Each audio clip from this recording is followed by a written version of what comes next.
Service. Coming up, we'll take you to the first night of the 35th annual WYMT Food City Mountain Basketball Classic. Dedicated to Eastern and Southern Kentucky, this is WYMT Mountain News at 11. Good evening, I'm Steve Hensley. Earlier tonight, the 35th annual WYMT Food City Mountain Basketball Classic, presented by Kentucky Farm Bureau and sponsored by ARH, tipped off with 4 girls teams in action. WYMT's Zach Hawk caught up with some of the fans who are ready to hype up their teams. The WYMT Food City Mountain Basketball Classic is back in Knott County, and fans filled up the building after limited attendance last year due to the COVID-19 pandemic. We just want people to feel welcome over here at Knott County Central and try to provide the best basketball watching experience that we can. During the earlier game, home fans looked to be sharing a good and enjoyable time, and it left them feeling confident moving forward. Keep grinding, keep working hard. We're going to get this chip for the WYMT, and then we're going to get a 14th region chip too. Each school playing brought some great fans, but Leslie County brought a little extra help and a lot of extra noise.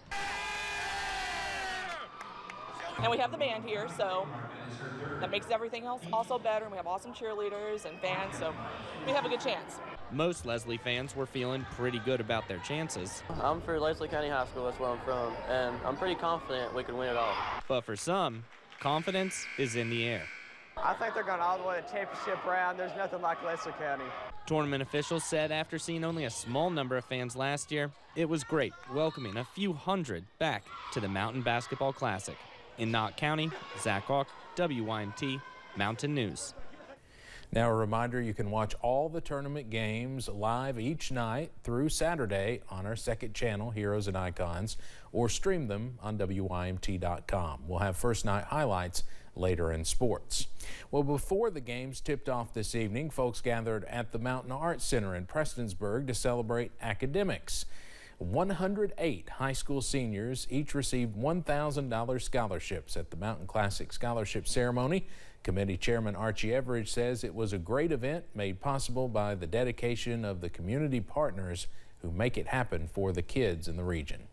35 years proves that they're really wanting to be successful, and we need more businesses in Eastern Kentucky that's willing to give back to the communities in the way they are. So we've been very blessed with the Classic, and we hope to have many more years to come. Many schools will also match the 4-year scholarship to help the students receive even more assistance as they follow their educational aspirations.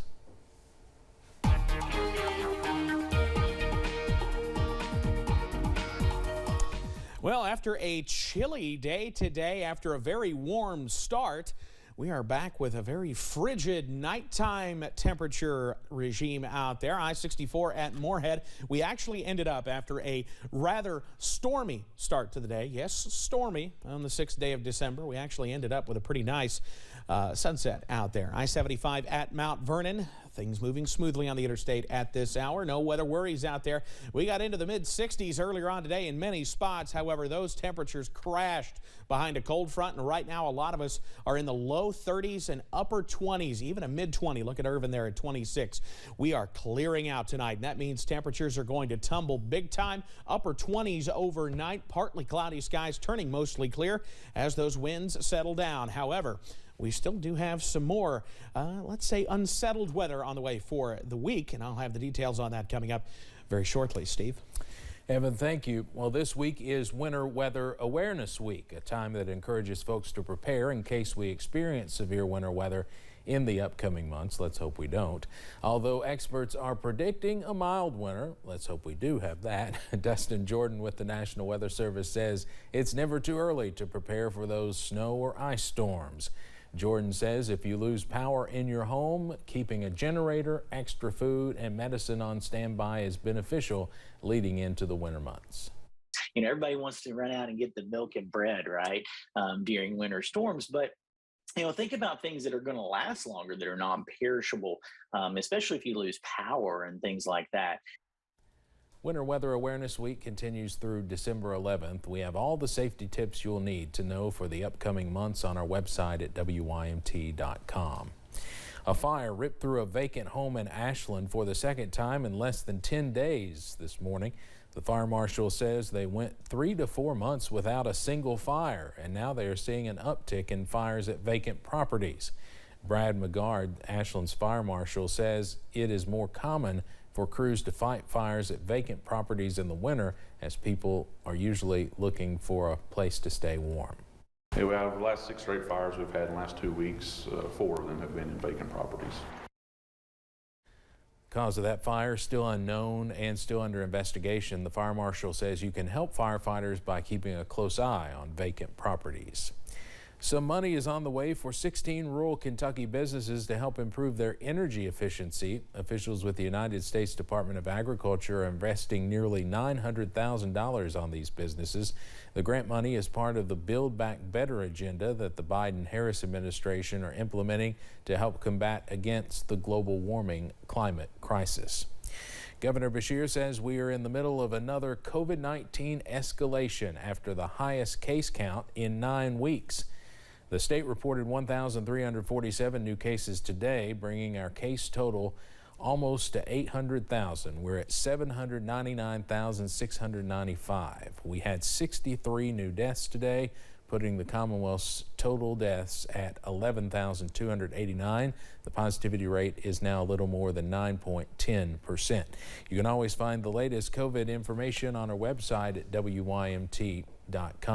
As I just mentioned, after several weeks of decline, Governor Beshear is saying Kentucky is in an escalation of COVID-19, noting an increase in hospitalization numbers, ICU admissions, and patients requiring ventilators. The governor says every indication shows cases are continuing to go up, but as Chad Hedrick reports, hospitals are not overrun yet.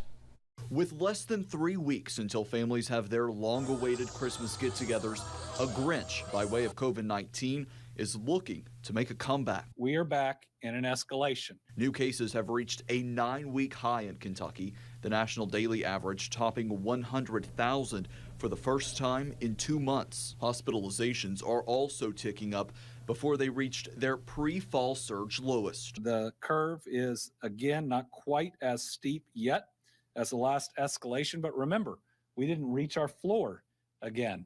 We didn't get all the way back down. Governor Beshear says hospitals are not sounding the alarm yet, but his administration is ready to act should hospitals start to become overwhelmed. So one of the lessons learned is knowing when to ultimately turn on some of the assistance levels. We've seen the National Guard and what a huge help they are. The state is working to connect hospitals with nursing programs to quickly bring in students should staff become stretched thin again. They're also making sure lower level hospitals are ready to expand ICU units. And certainly there is a hope because either people getting boosted or who have just had it hopefully will have higher levels of immunity, at least against Delta, that we won't go as high as fast. The added concern, though, is that this increase is happening around the holidays and when people are inside and closer together. But the potential ramifications are still too early to determine. We're gonna have to wait and watch and see. That was Chad Hedrick reporting. Governor Beshear says right now the Delta variant is still enemy number 1. He says the Omicron variant has not been confirmed in Kentucky, but it's likely already here. The governor is ordering flags lowered to half staff on Thursday in honor of former Senator Bob Dole, who died yesterday. Dole was the second longest serving Republican member of the United States Senate, surpassed only by Kentucky's Mitch McConnell. He was also instrumental in raising money for the World War II Memorial in Washington, D.C. after his political career ended. Dole will lie in state in the U.S. Capitol on Thursday. Senator Mitch McConnell delivered remarks today on the Senate floor regarding the passing of former Senator Dole, saying, quote, "It's hard to believe it's been 25 years since Senator Robert J. Dole took leave of the Senate. It's even harder to believe he passed away this past weekend, not because it comes as a shock to say goodbye to an elder statesman at age 98, but because our colleague was still so energetic, so involved, and so forward-looking right through to his final months." Staff and students at Southern West Virginia Community and Technical College are mourning the loss of one of their own after longtime professor Chuck Puckett died Saturday. Puckett died after a car accident in Logan, West Virginia. His students say Southern will never be the same after losing their favorite teacher. He always tried to throw in a little joke here and there, and it was great. He made class fun. It wasn't just one of these old, boring classes. It was a very exciting class. Puckett worked as a science professor for 22 years at the college, involved in the school's faculty senate and serving on numerous committees. This year's Kentucky Derby winner, Medina Spirit, died today. The California Horse Racing Board announced Medina Spirit collapsed at Santa Anita Park in California. In a statement, the attorney for Medina Spirit's trainer, Bob Baffert, said the horse died from a heart attack after a workout. Coming up on Mountain News at 11, COVID protocols are changing for travelers looking to get back to the United States.